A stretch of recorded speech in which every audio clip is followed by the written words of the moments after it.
Shalom Aleichem and welcome to Online Smicha. You know that in Yiddishkeit, it's not only Yiddishkeit when you're in your shul or in your yeshiva or a place of study, any place of study. Yiddishkeit is just a general way of life, 24 hours a day. And it's a mannerism that's not only that applies when you're dealing or speaking about religious matters, even in the daily mundane matters, there is a halacha of a way of speech. And sometimes you think to yourself that perhaps this is just a fairy tale, it's a Baba Maisa, and you might be shocked. Some of what we do, how we behave, is mentioned in the Shulchan Aruch. The common practice is, you see somebody eating something, you say, La Briut, Gesundheit. You wish people good morning, good afternoon, good Shabbos, etc., etc.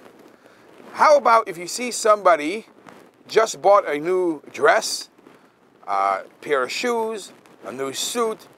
Is there anything that should be said, or just beautiful and that's it? Is there anything that halacha says? Believe it or not, it's actually mentioned in the Ramah in Shulchan Aruch. In Shulchan Aruch, Siman Reish Chav Gimel, Seif, the end of Seif Vav.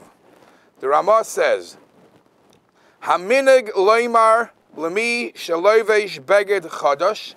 It is customary to, if you see somebody wearing a new garment, to say the words Tibale v'titchadesh, Tibale v'titchadesh, meaning to say, as in Yiddish you would say, Tra Gesundheit, wear it till you become old, till it becomes old, and you have to buy a new one.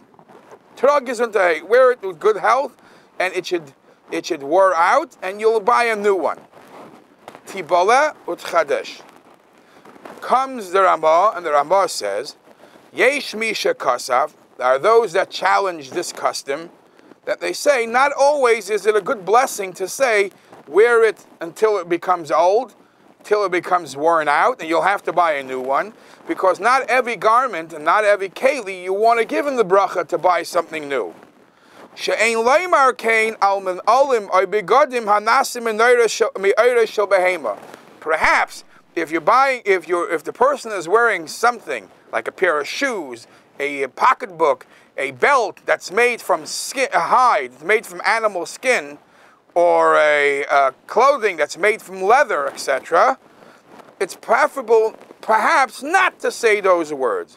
In other words, you're saying, let this one be worn out, and you will have to go and get a new one.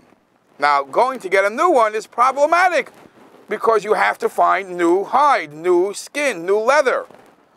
And that would do something that we're not happy with. What is it? The imkain,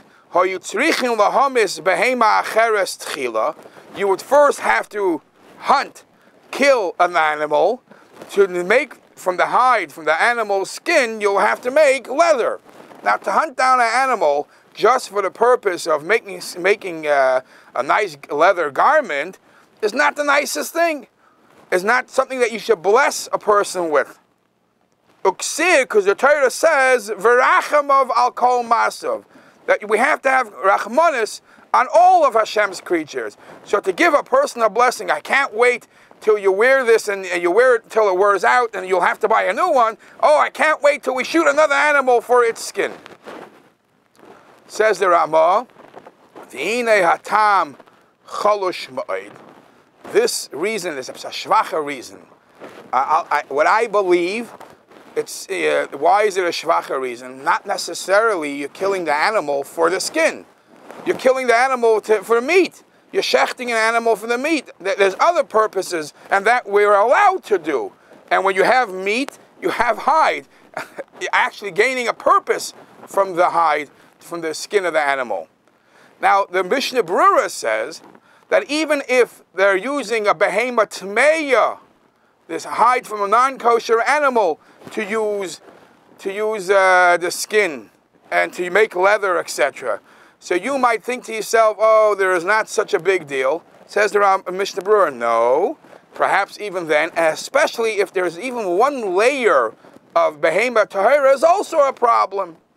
and that's not a bracha that should be said. It's not a wish you wish upon each other. The Ramah says it's a tam chalush, it's a shvacha tam, ve'einei nira, and it's not. It doesn't appear to be something to worry about. Mikol makom, nevertheless, Rabim makpidim al zeh shalei leila amrei. The Ramah concludes and says, a lot of people, for whatever reason, even though it's not an earth-shattering issue, a lot of people do not say Tibalev et Chadesh, because by saying Tibalev et Chadesh, you're basically mentioning that there's going to be another animal online to produce this. In some, just a derech agav, in some svarim they say that if you're going to say it, you should know that the proper diktuk is not utit chadesh.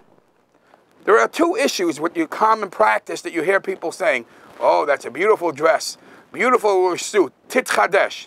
First of all, tit chadesh alone is half of the bracha. Perhaps the main part of the bracha is tibalah. Wear it with good health, and the clothes will be worn out, and you'll use it well, and you'll have to buy a new one. So the first and most important part of the bracha is tibalah. And second of all, some are medayik, there is no real word, tit chadesh. Even though in some of the prints of the Shulchan Aruch, the Ramah seems to say the word tit chadesh, the real word is tibalah ut chadesh, without two tufs.